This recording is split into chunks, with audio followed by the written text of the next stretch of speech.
Watch out. Okay. Oh my God, I touched the shark, you guys. Oh my God, he's crazy looking. He's got little teeth. Awesome. He's a baby. Got a lot of them. A baby? Well, I'm not a baby, but you know. So this is a shark that was caught on the East Coast from what I'm gathering. And this is obviously a small scale family group, so I'm not in any way like attacking people or trying to place blame, because most people just don't know how bad catch and release for sharks can be. This looks to be an adult sandbar shark. It is not a baby, it's a sexually mature shark. And I can't tell if it's a male or female, but through the video, there's a part where you can see the underside and I don't see claspers, which leads me to believe it's a female, but I can't say definitively for sure. It's really great that these people released the shark and didn't keep it or, just kill it, but there are these really severe injuries that happen from it being captured.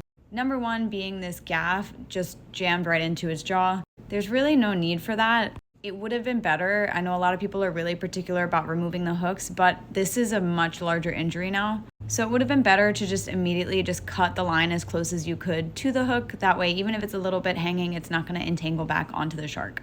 And this delaying of release of it being on the side of the boat for an extended period of time is just adding more stress and making it even more likely that the shark isn't going to survive after it is released. And that's a huge misconception a lot of people don't understand, is that if you catch a shark and you do let it go and it swims away, there is a very high chance that it will not survive even hours, days later after the encounter, because it can never fully recover from the fight that it experienced on the line. And then another thing I'm going to point out really quickly is that you can see some of its gills actually exposed here, which is most likely caused from the trauma of the fishing hook and fighting on the line, or this large hole that was added while they were trying to release the shark. You are normally just supposed to see the gill slits, not this red, the actual gill hanging out. That means that something internally is displaced and that there is an injury deeper inside of the shark. And their gills are a critical piece of their body that they need to survive, right? They need them to breathe. So any type of injury like this can be very detrimental to the shark. And taking the time to touch and pet the shark after creating that huge gash into the side of its face, really not beneficial in trying to make sure that it actually survives after you release it.